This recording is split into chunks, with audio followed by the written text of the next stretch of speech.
Valoda. Tu esi mirguļojoša upe, kurā kailu un siltu es gremdēju sevi, žēlojot mirkli un mūžību neizprotot. Valoda. Tu esi asins un miesa, manām nezinu no kurienes plūstošajām domām. Mirguļojoša upe. Lūk, es esmu. Vienīgi tu to vari apliecināt.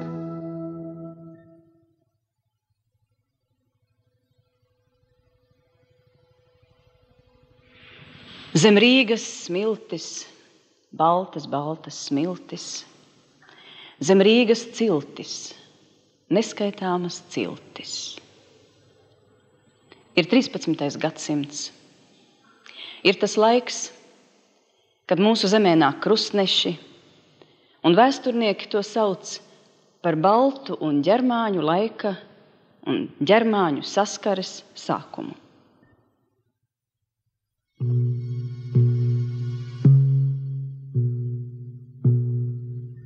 Kad tad īsti sākās tas laiks, kuru mēs varam uzskatīt jau par baltu un ģermāņu saskares sākotni? Te jāatcerās, kā balti, tā ģermāņi kopā ar slāviem, ķeltiem pieder pie indoeiropiešiem. Tātad viņiem ir kaut kur kopēja izcelsme. Tikai, kad šie indoeiropieši sadalījās, iestājās viens periods, kad viņi attālinājās it kā savā valodā.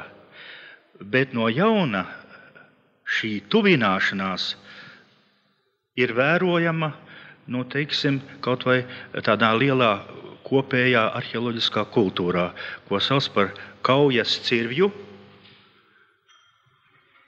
un ķemmes keramikas laiku.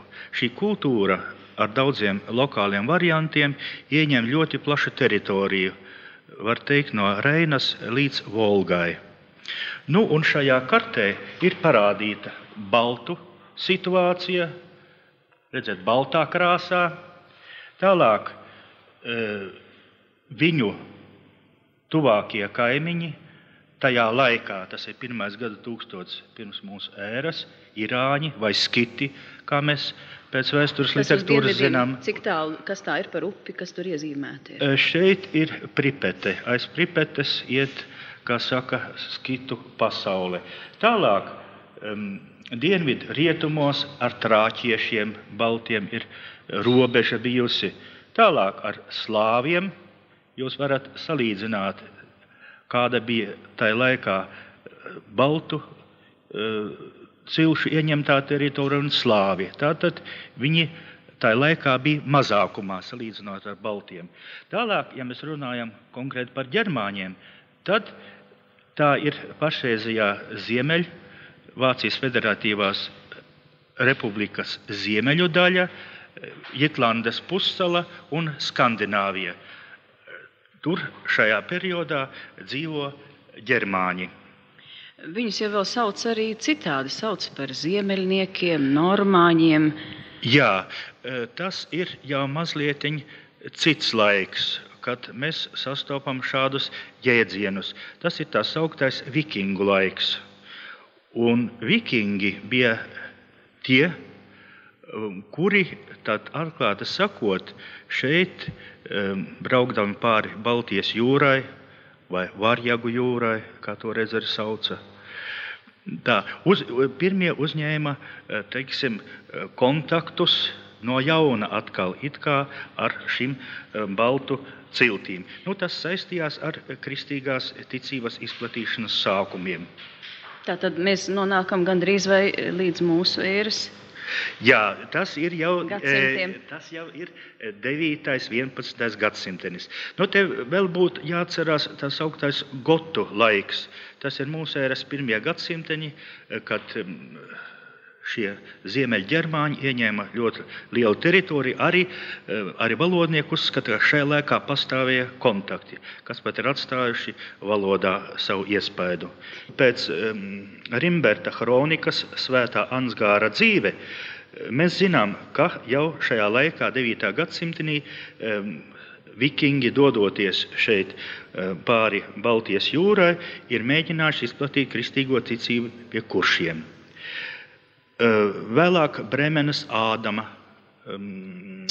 pēc Brēmenes Ādama ziņām pat ir bijusi uzcelta viena baznīca Kurzemē. Par cik vikingi bija kareivīgi, tas ir redzams viņu ieročos. Šeit šie ļoti garie slaidie šķēpu gali, tie ir skandināviskas izcelsmes.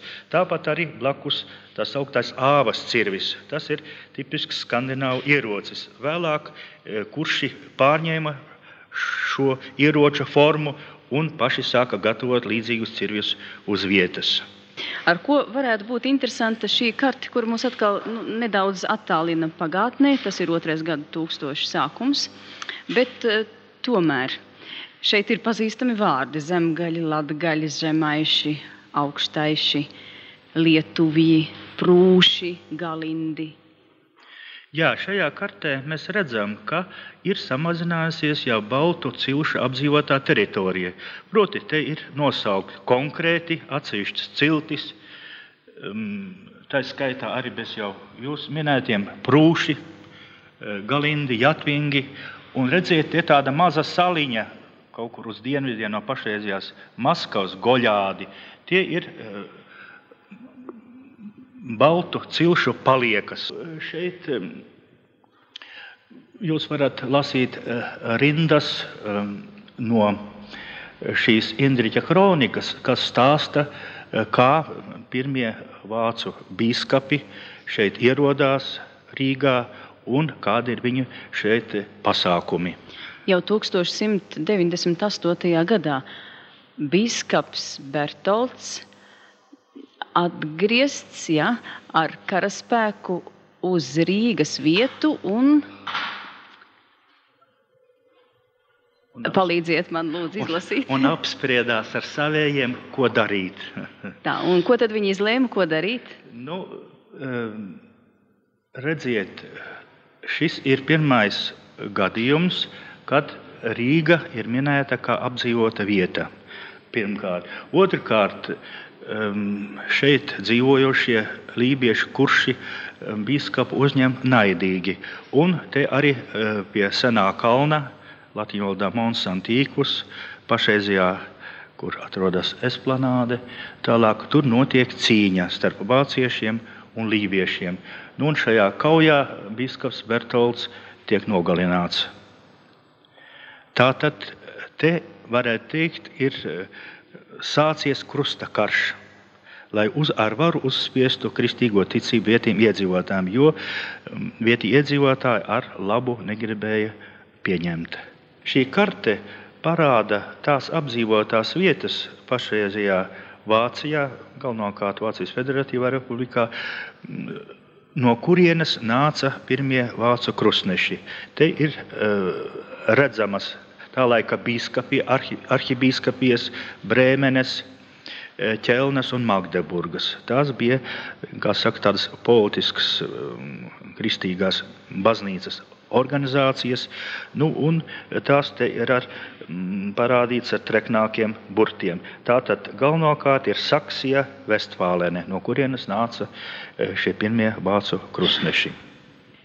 Es atvedu jums uz šejieni tālas jūras, tālas tautas un tālus gadsimtus. Tātad gadu simtiem ejot, sākumā ar varu, ar krustu, ar spēku, bet vēlāk jau šī sadarbība taču veidojās labdabīgi. Te bija svarīgi tirdznieciskie kontakti. Brēmene, Lībeka. Lībeka tajā laikā bija jaun izveidotās tirgotājas savienības Hanzas galvaspilsēta. Tālāk vācu krustneši saviem kuģiem brauca gar Gotlandi. Viņi apstājās Visbijā.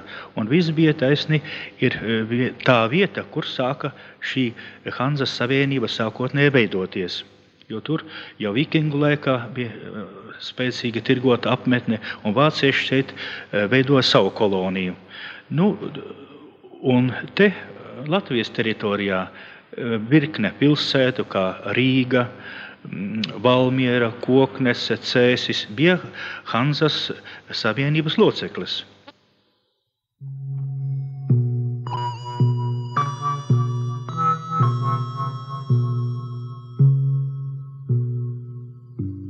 Valodā vissenākie sakari ar ģermāņiem ir visvājāk zināmi, arī valodniekiem. Tie ir ļoti lielas grūtības, jo tālāk mēs ejam pagātnē, jo grūtāk mums ir pētīt, jo nav jau liecības rakstos. Tie laiki, kad mēs varam izsekot pēc rakstu avotiem, tur zviedru valodas ietekme, skandināvu ietekme nav tik spoža kā leisvācu valodas ietekme. Un tomēr Latvijā ir ļoti daudz tādu vārdu, kas liecina par sakariem ar zviedriem. Piemēram, vietvārdos ar vārdu zviedri ir apmēram 320 objektu. Jāteic, ka šie kontakti notika gan vides, gan laikmetu nosacīti, bet tos iedvesmoja cilvēki. Un hercogs Jēkabs, vai viņš prata latviešu valodu? Izrādās jā. Viņam pat tika rakstīt dzējoļu apsveikumu viņa godībās latviešu valodā, un arī viņa dēls arī prata latviešu valodu. Un tad, kad zviedru laikmets sākās Vidzemē, to varētu saukt par tādu sakārtotības laikmetu Latvijā, ekonomikas uzplaukuma laikmetu.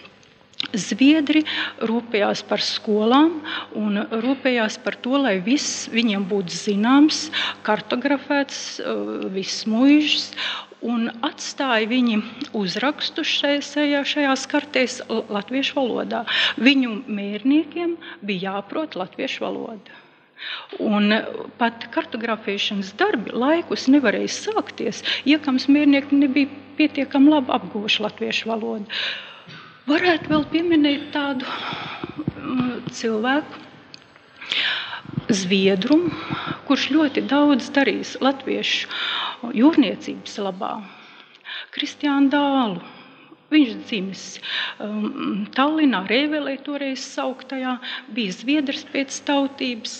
Viņš atnāca uz Ainažu skolu, kur patiesībā sakot vēl nebija pat skolas, vēl nebija tā oficiāli apstiprināta, nebija arī skolas naudas. Viņš 3 gadus mācīja latviešu zēnus bez atlīdzības. Un visi mācību līdzekļi bija jāsagatavo latviešu valodā. Arī nebija šādu grāmatu. Viņš pats veidoja pirmo latviešu jūrniecības terminoloģiju latviešu valodā.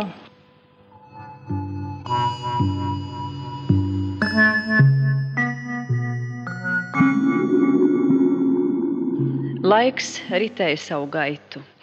Pa jūrām kuģi brauca savu ceļu.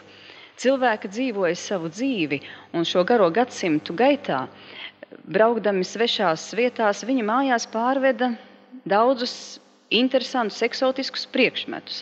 Tiem bija līdz arī šo priekšmetu nosaukumi no svešām zemēm. Protams, tātad arī Hanzas Savienības pilsētās viņi iegādājās, kaut vai šādu te akmens masas podu, kāds Latvijas teritorijā nebija pazīstams, tad bija tikai keramikas veidojumi, un vēl tagad izrādās Kurzemē tā stāsta, ka varot atrast vienu otru šādu akmens masas podu, kuram piesitot, tas skan un dzingst. Tātad tas jau ir priekšmets, kas līdz ar visu nosaukumu ir atnācis un palicis no tiem baltu ģermāņu senajiem sakaru laikiem. Bet arī šeit ir viens interesants priekšmets, kuru man gribētos, lai jūs mums palīdzat saprast, kādus laikus tas raksturo šajā baltu ģermāņu saskarē. Tie ir paši senākie laiki, baltu un ģermāņu tādos savstarpējos kontaktos. Šī kaplāksne saistām vēl ar 12. un 13. gadsimtu.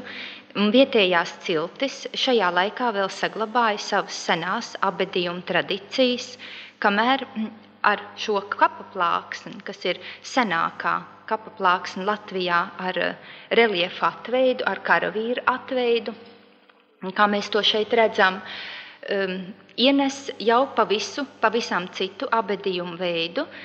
Tas ir ar plāksni sekts abedījums baznīcā. Un reizē šī plāksne kalpoja kā baznīcas grīda, tādēļ arī šis reljefs šeit ir tik grūti saskatāms, viņš ir nostaigāts.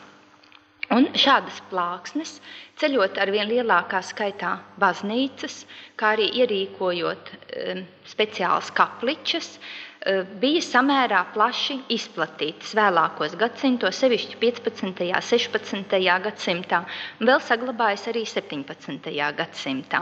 Bet reizē jāsaka, ka tā nekad nekļūst par vietēju tradīciju. Tā ir ievesta abedījumu forma, kura saglabājas tikai noteiktās, tādās varētu pateikt, garīdzniecības pilsētas aristokrātijas aprindās, bet plašos tautas slāņos šāda abedījuma forma neizplatās. Un vēlākajos laikos pēc gadsimteņiem šīs kultūras iespējas, mākslas iespējas, importētā māksla, kā jūs teicāt, ja, tā parādās arī garīgajās celtnēs pamatā. Arī par tām lūdzu kādu vārdu. Jā, protams, līdz ar Hanzas Savienības izveidošanos pieauga gan pilsētu, gan Latvijas pilsētu turība, gan arī atsevišķu pilsētu turība. Un līdz ar šīs turības pieaugumu radās interese par kultūru, par mākslu, un daudzas nozīmīgas un skaistas celtnes Rīgā un arī citās pilsētās piepildījās ar mākslas darbiem.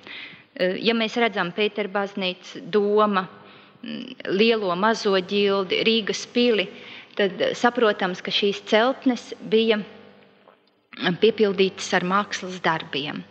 Diemžēl liktenis viņiem nav bijis labvēlīgs, un viens no briesmīgākajiem notikumiem Rīgas vēsturē, kas nodarīja lielu ļaunumu mākslas darbiem, bija reformācijas kustība. Tā bija reakcija pret baznīcas, katoļu baznīcas greznību un ar to saistītie katoļu baznīcu svētbilžu grautiņi. Šos svētbilžu grautiņu laikā gāja bojā ļoti daudzi mākslas darbi. Un, lai cik tas paradoksāli nebūtu, sevišķi aktīvi šajos svētbilžu grautiņos bija paši melngalvji, kuri iznīcināja savu 1524. gada 10. martā viņi iznīcināja paši savu altāru Pēterbaznīcā, kā arī iesaistīja zemākos pilsētas iedzīvotājus slāņus šajos baznīcu grautiņos. Mēs redzam šeit divas figūras, Svēto Juri un Svēto Ģertrūdi. Vai tas ir vienīgais, kas palicis pāri no tā laika? Šeit mēs redzam divas, pavisam viņas bija trīs. Trešā Maurīcijas trūkst. Viņa ir gājusi bojā vai nu mākslas darbus izvedot 40. gados, vai arī, cerams, labākajā gadījumā atrodas kādā no Eiropas muzejiem. Šīs divas skulptūras, Svētā Ģertrūde un Juris, bija melngalvju patroni. Un šīs skulptūras arī atradās melngalvju namā un ir saglabājušās kā tādas šos seno laiku liecinieces. Daudzi no šiem līdz ar kristietību ienestajiem tēliem un tēlu nosaukumiem izplatījās arī Latvijā un guva atsaucību arī vietējā vidē, kā piemēram Svētais Kristaps. Šeit mēs viņu redzam bez Kristus bērniņa, kurš pārnes pār ūdeni Kristus bērniņu. Tā ir ļoti tautā izplatīta leģenda, un šis svētais vēlāk vietējā vidē nostiprinājās kā tieši latviešu amatu aizgādnes. Tāpat kā Svēto Kristoforu latvieši pārdēvēja sev pieņemamā veidā par Svēto Kristapu, tā arī šo vācu zeltkaļu darināto pēc formas dzeramā kausu bešeru, viņi pārdēvēja par krievu cepuri, jo tā atgādināja krievu tirgotāju galvas segas. Un pat dīvaini, ka vācu tekstos šur tur ir arī šis nosaukums krievu ceperi sastopams. Sudrabu un zeltu varēja izstrādāt tikai speciāli zeltkaļu cunftas meistars. Šeit ir viens no tāds zeltkaļu cunftas meistaru darbiem, pokals, pārveidots no kāda senāka pokala. Pēc formas to jau var redzēt. Iegādāties šādus pokalus varēja tikai organizācijas, jo viņi bija dārgi attiecīgi, vai ne? Un viņu svētku reizēs pielēja pilnu ar vīnu un no viņa kopīgi dzēra. Sauc šos pokalus par vilkomanu. Un kas gatavoja šos pokalus? Tikai zeltkaļcumstas meistari vācu izcelsmes, jo tur citādus nepieņēma, ne tur pieņēma par latviešiem vispār runa nevarētu būt, ne arī kādus citus, ne krievus, ne poļus, neko, tikai vācu pēc tautības, pēc nacionālā cenza, nekādā gadījumā latviešu. Bet latvieši toties varēja dziedāt, taurē pūst. Diezgan, cik tie bija latvieši, kuri to varēja darīt Rīgas pilsētā. 15. gadsimtā, gan, protams, Rīgas dokumentos ir minēts, ka Rīgā tiek nodibināta tāda mūziķu biedrība, muzikantu biedrība. Un 16. gadsimta dokumentos Rīgas rāti noslēgus līgumu ar šiem muzikantiem, ka meistars un viņa 4 zeļļi piedalās visos Rīgas dažādos muzikālos pasākumos. Un tie bija viņiem bija jāpiedalās gan baznīcas dievkalpojumos, gan arī, piemēram, svētdienas rītos un svētku dienās. Viņiem bija no Pētera baznīcas torņa jāpūš piecbalsīgi, un arī katru rītu no pilsētas rāts balkona. Šodien svētā Jūra diena. Tātad no rīta senos laikos būtu skanējis kaut kas no Pētera vai Doma baznīcas torņa. Un kas? Iespējams, ka tas varēja būt, piemēram, kāds Lutera korālis, kur izpildīja tromboni un trompetes.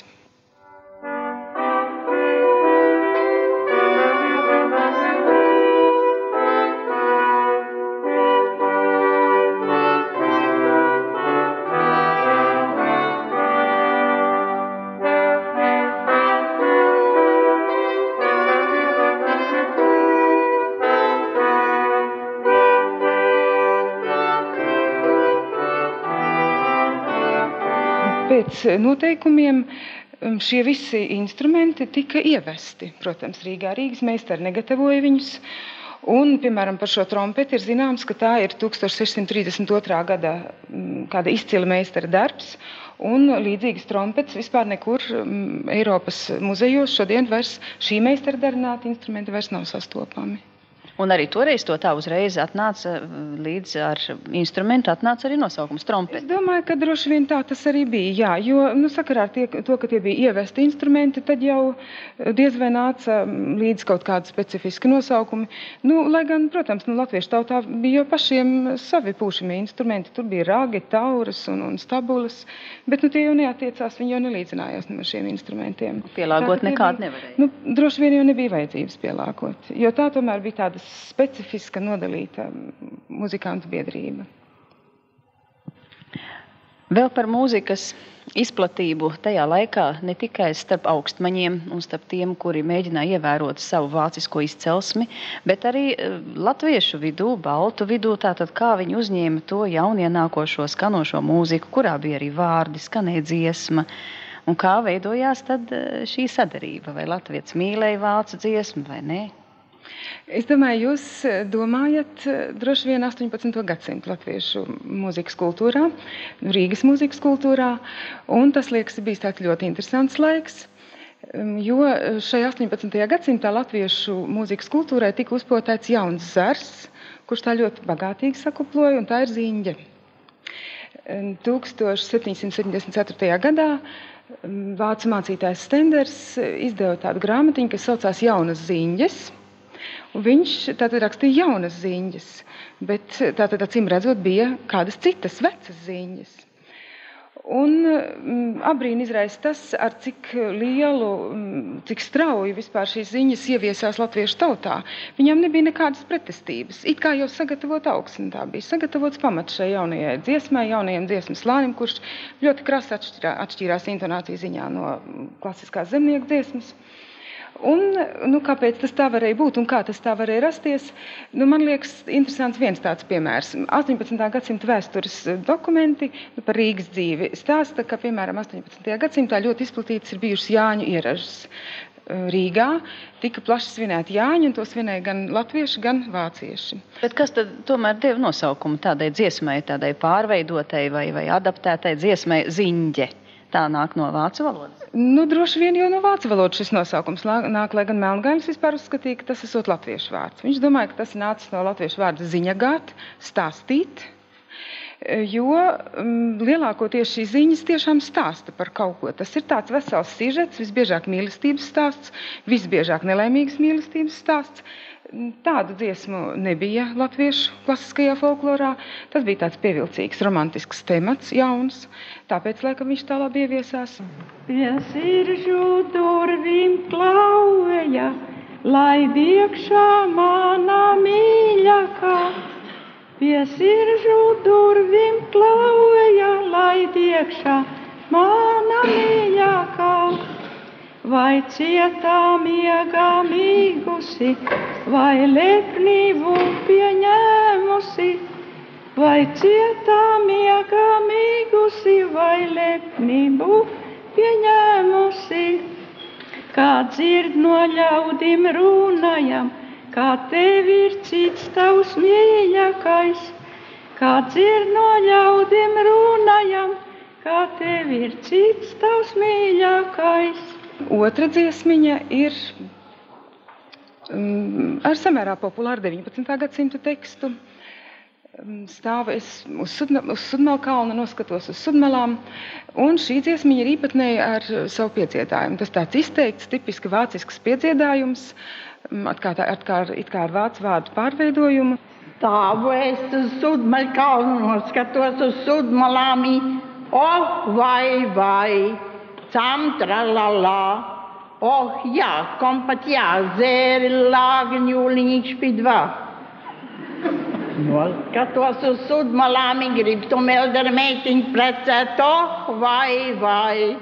Sam tralala, jā, kompatjā, zēri lāgņūliņš pidvā.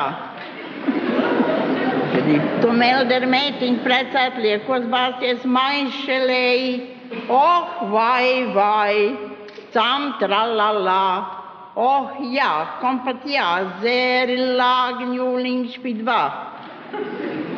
Liekos bāsties maišelē un nesties lejā Sudmelasti, vai, sam tralala, jā, kompatjā, zēri lāgņūliņš pidvā.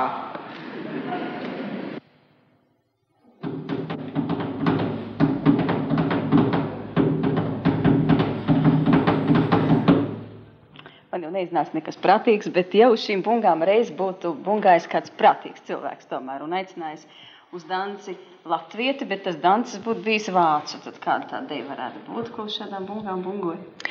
Grūti pateikt, kāda tā būtu bijusi, jo šīs bungas man šķiet varētu būt drīzāk gājiena bungas. Bet, protams, bija tādas dejas, kuras ienāca īpaši 18. gadsimtā latviešu kultūrā, kuras nāca no tāda vispār, varētu teikt, tāda Eiropas repertuāra. Un faktiski tas ir tāds internacionāls žanrs jau latviešu mūzikas kultūrā. Dejas ienāca ar saviem īpašiem deju soļiem un ar saviem nosaukumiem, šiem varētu teikt importētiem nosaukumiem. Latviešiem, protams, šādi nosaukumi nelikās īpaši pieņemami, un tāpēc nosaukumi tika latviskoti, kā ļoti daudz kas. Daudz nosaukumi tika latviskoti. Un tā, piemēram, no tādām Eiropā pazīstamām dejām kā žīgas, kā kadriļas, kā ekosēzes, radās, piemēram, žvingus, radās muškadrilis, radās ekosējs, piemēram, no tik jauka nosaukuma kā anglēze, radās nemazāk jauks nosaukums eņģelītis. Šeit mēs tā vēl varam saskatīt kaut ko tādu zinām līdzību. Ir pirmavots mums it kā zināms, bet bija arī tādas dejas, tādi nosaukumi, kuri mums šodien ir grūti izskaidrojami. Piemēram, šacis, šēms, šmitskus, šveņķis vai gluži vienkārši šveicangliņš.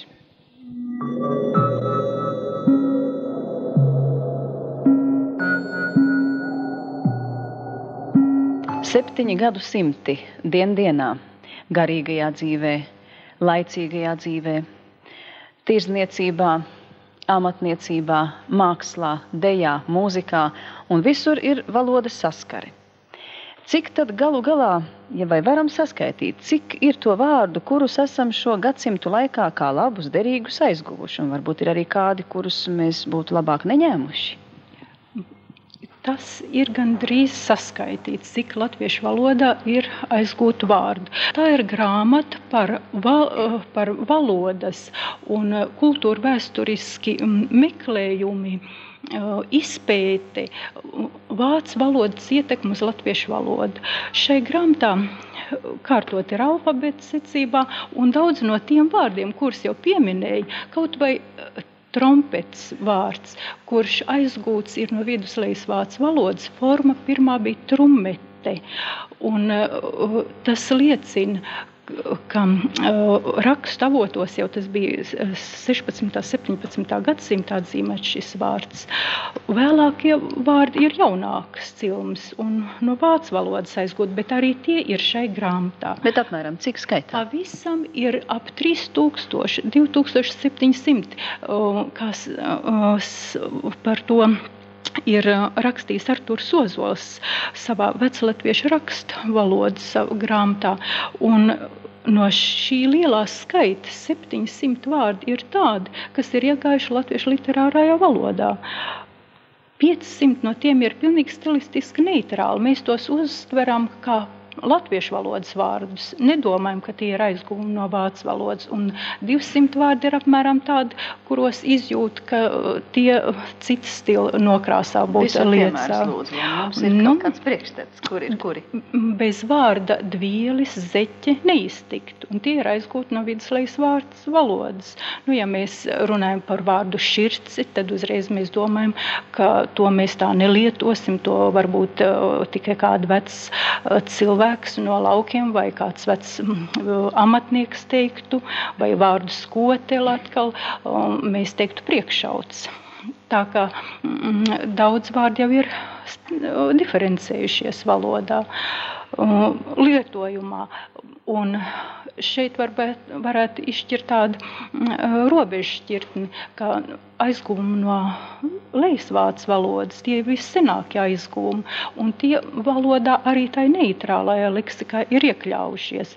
Aizgūmi no jaunākas vācu valodas vārda, kā piemēram no vācu valodas aizgūtais vārds dorša, skaidrs katrs teiks, ka mums taču ir pašiem savs vārds menca. Ja agrāk ienāca galvenokārt ar sarunu valodu, tad 17. gadsimts ir tas posms, kad ienāk ar rakstiem, jo skolas jau mudina cilvēku apgūst un skolnieku apgūst lasīšanu, bībeli, daudz garīgi satura grāmatas, dziesmas, un tad šie aizgūmi ienāk arī ar rakstu valodu.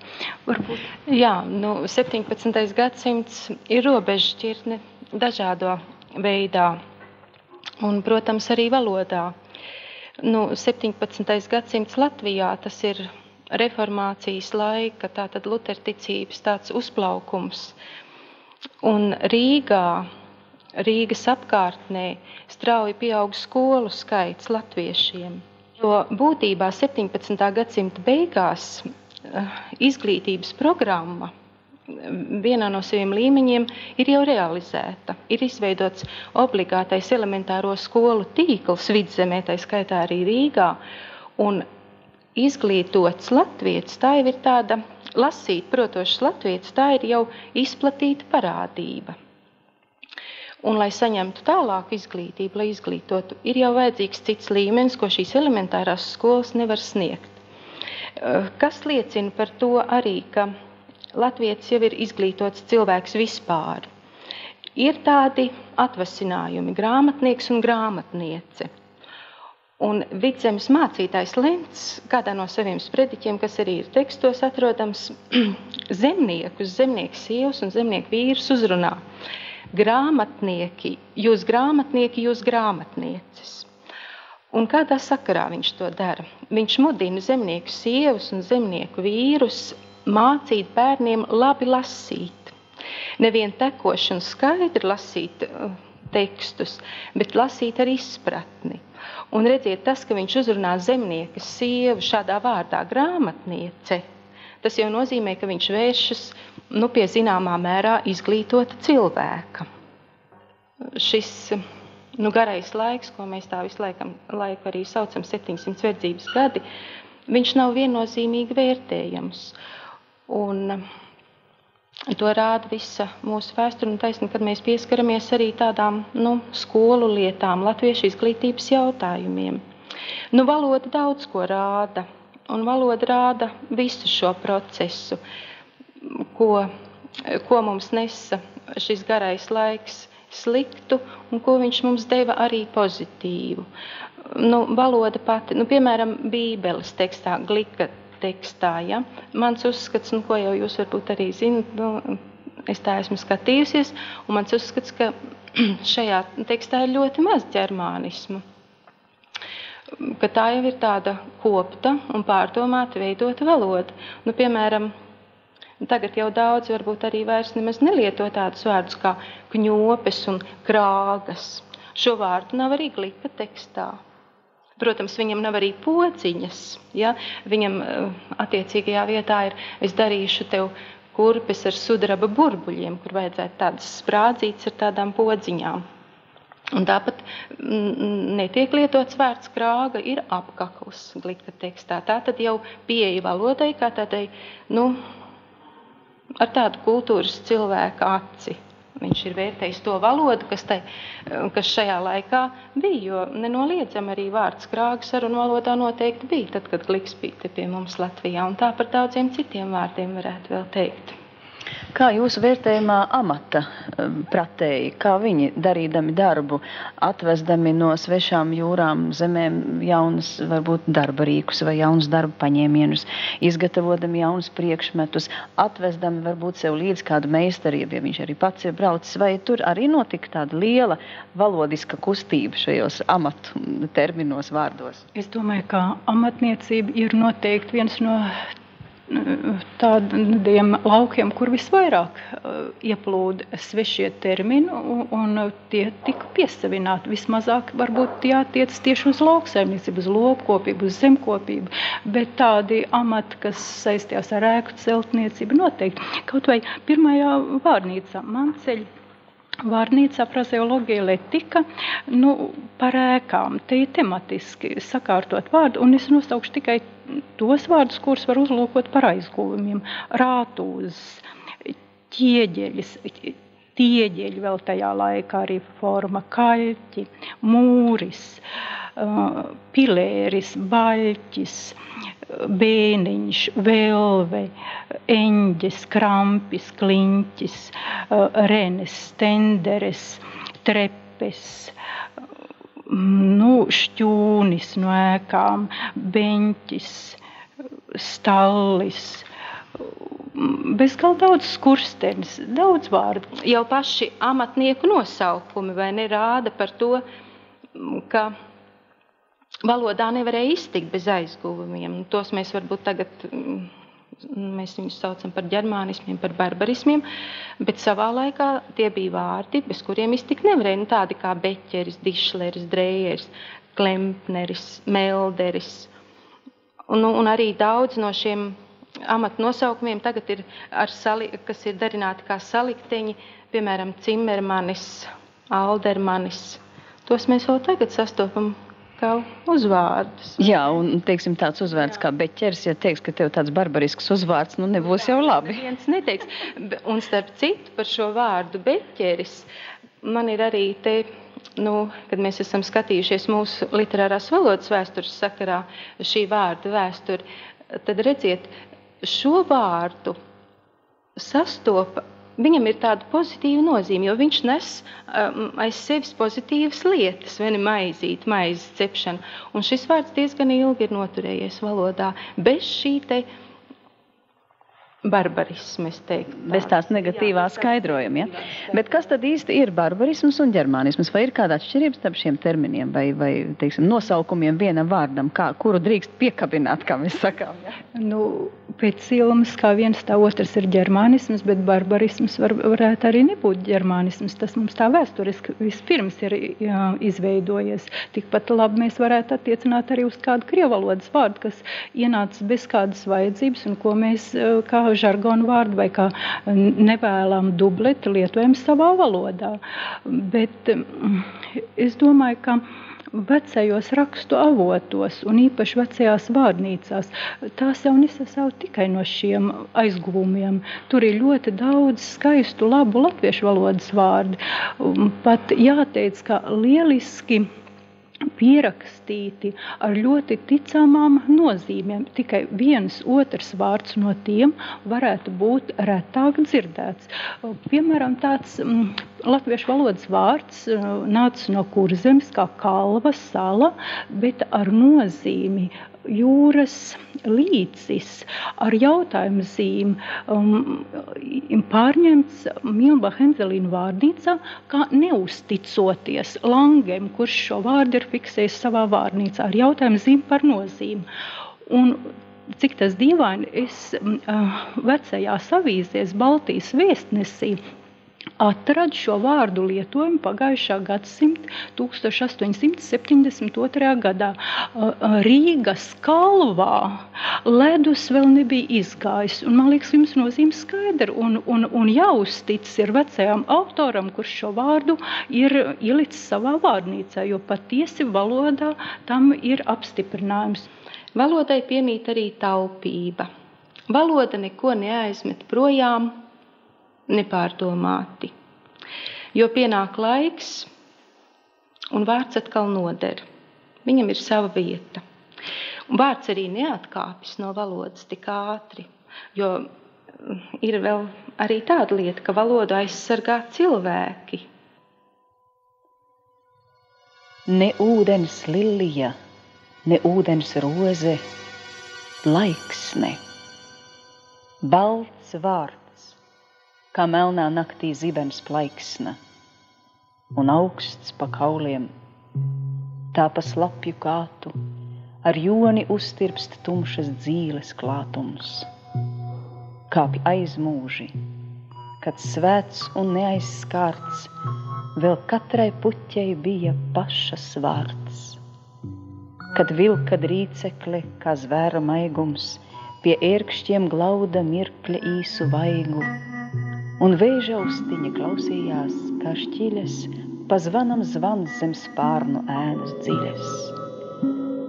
Līdz melnai robežai, kad krusts un zobens, tām lilijām un rozēm raka dobes. Bija rasmīgs asiņotās zemes smārts, un puķei pagaist sāka pašas vārds.